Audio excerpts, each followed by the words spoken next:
Hello everyone, मी मोनाली तुम्हा सर्वांचं officers online अकॅडमीमध्ये स्वागत करते. तर या व्हिडिओमध्ये आपण बघूयात की झेडपीची जी जाहिरात आली आहे त्याच्याबद्दल आरोग्य पर्यवेक्षक हे पद, त्या पदासाठी तुम्हाला पात्रता काय असणार आहे, अभ्यासक्रम काय, वेतन, पेपर स्वरूप कशा पद्धतीचं असणार आहे हे आपण या व्हिडिओमध्ये बघूयात. एकूण पदं किती आहेत ते सुद्धा बघूयात टोटल. ओके,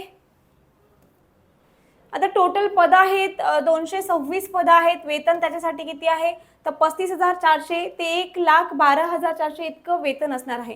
ठीक आहे. आता याच्यासाठी तुम्हाला आरोग्य पर्यवेक्षकसाठी तुम्हाला तुमचं BSc झालेलं असलं पाहिजे, म्हणजे BSc ग्रॅज्युएट तुम्ही असला पाहिजेत. ठीक आहे. त्यानंतर पुढे बघा, आता आपण याच्यासाठी वेळ वाया न घालवता बघूयात की पेपरचं स्वरूप काय आहे. तर टोटल पेपर जो तुमचा असणार आहे तो 120 मिनिट म्हणजेच 2 तासाचा टोटल पेपर असणार आहे. त्याच्यामध्ये मराठीला 15 प्रश्न असतील, 30 गुण असणार आहेत. तो माध्यम जे असणार मराठी प्रश्न मराठीमधून असतील. त्यानंतर इंग्लिशसाठी असणार आहेत 15 प्रश्न, 30 गुण असतील. त्यानंतर जे की मीडियम असणार आहे ते असणार आहे इंग्लिश, म्हणजे इंग्लिशमध्ये प्रश्न असतील. सामान्य ज्ञान GK प्रश्न असणार आहेत 15 गुण असतील 30. ते असतील मराठी प्लस इंग्लिश, म्हणजे मराठीमधून सुद्धा असतील आणि इंग्लिशमधून सुद्धा असतील. त्यानंतर बुद्धिमापन व गणित जे आहे त्याचे सुद्धा प्रश्न 15 असणार आहेत, गुण असतील 30. आणि मीडियम जे आहे ते मराठी किंवा इंग्लिश दोन्ही लँग्वेजमधून असणार आहेत. त्यानंतर आरोग्य सेवा विषयक म्हणजे हा तांत्रिक घटक आहे तुमचा, जो की विषयाशी जो काय पदाशी निगडीत आहे तो तांत्रिक विषय. त्याला प्रश्न असणार आहेत 40 टोटल आणि 80 गुण असतील त्यासाठी. आणि प्रश्न जे असतील ते मराठी प्लस इंग्लिशमध्ये असतील.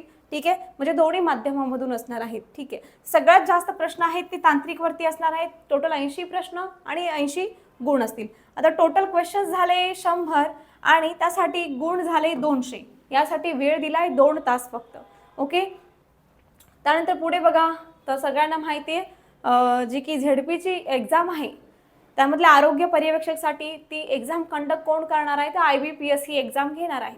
ओके, त्यानंतर ठीक आहे, एवढंच बघूया तिथं. आता आरोग्य पर्यवेक्षकाचा सिलेबस काय आहे ते बघा. आता अभ्यासक्रम आपण तांत्रिकचा बघूयात. यावर टोटल आहेत 40 प्रश्न असणार आहेत आणि गुण असणार आहेत 80 गुण असतील. ठीक आहे, हा खूप इम्पॉर्टंट तांत्रिकचा विषय आहे, कारण जास्त प्रश्न याच्यावर आणि जास्त गुण सुद्धा याच्यावरच आहेत.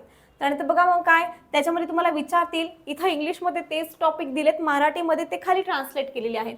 ठीक आहे, मग बघा बायोफिजिक्स अँड रेडिएशन सायन्स आहे, त्याच्यामध्ये न्यूक्लिअर फिजिक्सवरती प्रश्न असू शकतो, लॉ ऑफ मोशन आहे, conservation law, gravitation, electrostatics, ultrasonic and acoustics. ठीक आहे, त्यानंतर थर्मोडायनेमिक्स आहे, बायोकेमिकल अनालिसिस, सेपरेशन टेक्निक्स, त्यानंतर metabolism, body fluids, liver, kidney, gastric, thyroid function, organic chemistry आहे, मटेरियल सायन्स आहे, त्यानंतर biochemistry, nano technology, molecular biology, cell biology, immunology, त्यानंतर biotechnology, pathology, anatomy, physiology, त्यानंतर मायक्रोबायोलॉजी, व्हायरोलॉजी आणि mycology आणि सिरोलॉजी. हा आहे तुमचा तांत्रिकचा विषय. त्याच्यावरती हे काही मेन पॉईंट्स आहेत किंवा टॉपिक्स आहेत, याच्यावरती प्रश्न तुम्हाला विचारले जातील.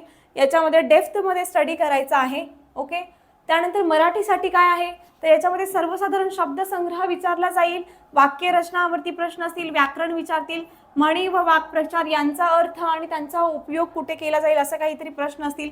उतार्यावर देखील प्रश्न विचारू शकतात. हा तुमचा मराठीसाठी सिलेबस आहे. याचा दर्जा जो आहे तो 12वीचा दर्जा दिलेला आहे, म्हणजे 12वी बेसच्या तुम्हाला स्टडी करायचं आहे, त्या दर्जावरती तुम्हाला प्रश्न असणार आहेत मराठीचे.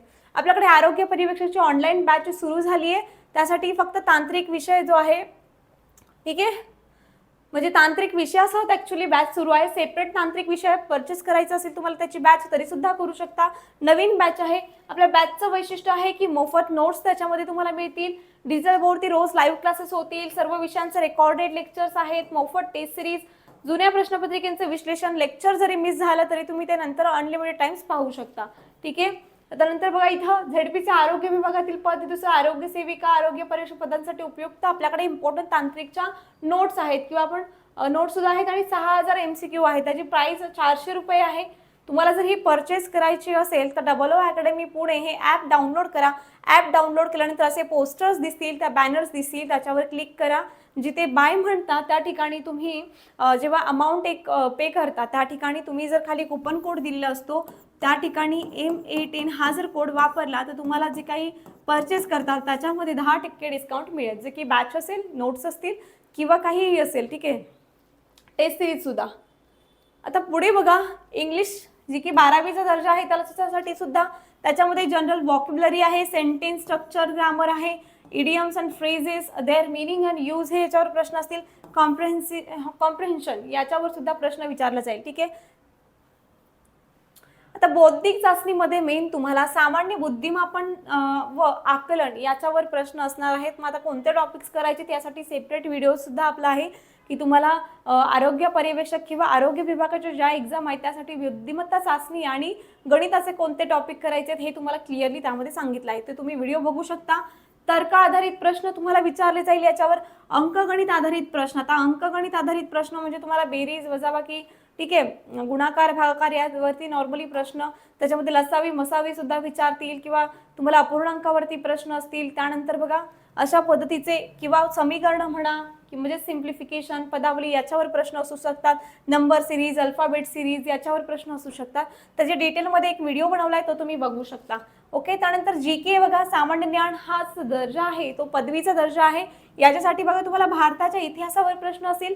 टोटल 15 प्रश्न आहेत जीकेचे. त्याच्यावरती बघा भारतीय राष्ट्रीय चळवळीवर असू शकतो, महाराष्ट्रातील महत्त्वाच्या घटना, महाराष्ट्र भारत जागतिक भूगोल आहे, भौतिक सामाजिक आर्थिक भूगोल, भारत आणि महाराष्ट्र राज्य आणि शासन, राज्यघटना, राजकीय व्यवस्था, पंचायती राज, सार्वजनिक धोरण, हक्कांचे मुद्दे, त्यानंतर आर्थिक आणि सामाजिक विकास, शाश्वत विकास, त्याच्यामध्ये त्याची ध्येय, गरिबी समावेशन, लोकसंख्याशास्त्र, सामाजिक क्षेत्रातील उपक्रम याच्यावरती प्रश्न असू शकतात. पुढे बघा अजून आहे सामान्य विज्ञान व तंत्रज्ञान. ठीक आहे. पर्यावरणीय परिस्थितिकीय, जैवविविधता, हवामान बदल, सामाजिक समस्या, मानव विकास व पर्यावरण, भारतीय अर्थव्यवस्था, विकास विषयक अर्थशास्त्र, वृद्धी आणि विकास. त्यानंतर चालू घडामोडीवरती प्रश्न असतील. आंतरराष्ट्रीय, राष्ट्रीय, महाराष्ट्रासह कृषी आणि ग्रामीण विकास, त्यानंतर संबंधित जिल्ह्यांचा भूगोल, सामाजिक इतिहास, हवामान इत्यादी, स्थानिक बाबी वैशिष्ट्य याच्यावरती प्रश्न असू शकतात. हा तुमचा सिलेबस आहे जो की झेडपीच्या आपण जाहिरातीमधून ॲज इट इज घेतलाय. सो हाच तुम्हाला व्यवस्थित करायचा. आता पुस्तक कोणते वाचायचे तर बाळासाहेब शिंदे सरांचं बघा परिपूर्ण मराठी व्याकरण. याच्यामध्ये जे काही टॉपिक आहेत जे की स्टार्टिंगला खूप डिस्क्रिप्टिव्ह पद्धतीने समजावले ते व्यवस्थित आणि त्याच्यावर नंतर बरेच प्रश्न आहेत. सो तुम्ही हे पुस्तक जरी केलं तरी इनफ आहे मराठीसाठी. त्यानंतर इंग्लिश व्याकरण, इंग्रजीसाठीचे बुक आहे ते आहे इंग्लिश व्याकरण जे आहे एम.जे. शेख, त्यांचं तुम्ही बुक रेफर करू शकता. किंवा बघा हे पाल अँड सूर यांचं एक बुक आहे. ठीक आहे. राजेंद्र पाल आणि प्रेम लता सूर यांचं बुक आहे. इंग्लिश ग्रामर आणि कंपोजिशन असं एक बुक आहे. याच्यामध्ये सुद्धा व्यवस्थित ग्रामर समजावून सांगितले ते तुम्ही करू शकता. त्याच्यातले ॲज इट इज प्रश्न सुद्धा काही येतात. ठीक आहे. जे के करायचं आहे तर तात्यांचा ठोकळा वापरा. ठीक आहे. बाकी कोणतं एक्स्ट्रा पुस्तक घेऊन डेप्थमध्ये खूप डेप्थमध्ये दिलेलं आहे. ठीक आहे. तर ह्याच्यामध्ये तुम्ही तात्यांचा ठोकळा वापरू शकता. त्याच्यामध्ये पॉलिटी आहे, इतिहास आहे, त्यानंतर करंट अफेअर्स पण नॉर्मली त्याच्यामध्ये दिलेलं असतं. ठीक आहे. जो की नवीन एडिशनवाला असेल तो तुम्ही तात्यांचा ठोकळा वापरू शकता. आता इथं करंट अफेअर्ससाठी लक्षवेध वापरा. ठीक आहे. याच्यावरती तुम्हाला महाराष्ट्र आणि भारताच्या ज्या काही करंट अफेअर्स आहेत ते तुम्हाला याच्यामध्ये मिळतील. आता तांत्रिकचा जो विषय आहे त्यासाठी बघा जे काही टॉपिक्स आहेत बेस जे की 10th सायन्स स्टेट बोर्डचं बुक आहे याच्यामधून समजून घ्या बेसिक. ठीक आहे. नंतर हे सामान्य विज्ञानचं पुस्तक आहे सचिन भस्के सर यांचं आहे. त्याच्यामध्ये सुद्धा बघा 5th to 12th चे स्टेट बोर्ड आणि NCERT वरती जास्तीत जास्त त्याच्या नोट्स जे आहेत त्या पुस्तकांमधल्या काढून हे बुक तयार केले त्यांनी. याच्यावर सुद्धा तुम्ही स्टडी करू शकता. शिवाय तुम्हाला फिजिक्सचे सुद्धा काही टॉपिक्स आहेत सिलेबसमध्ये तर त्याच्यासाठी तुम्ही 12thचं जे काही 12th ठीक आहे सायन्सचं पुस्तक वापरा, फिजिक्सचं.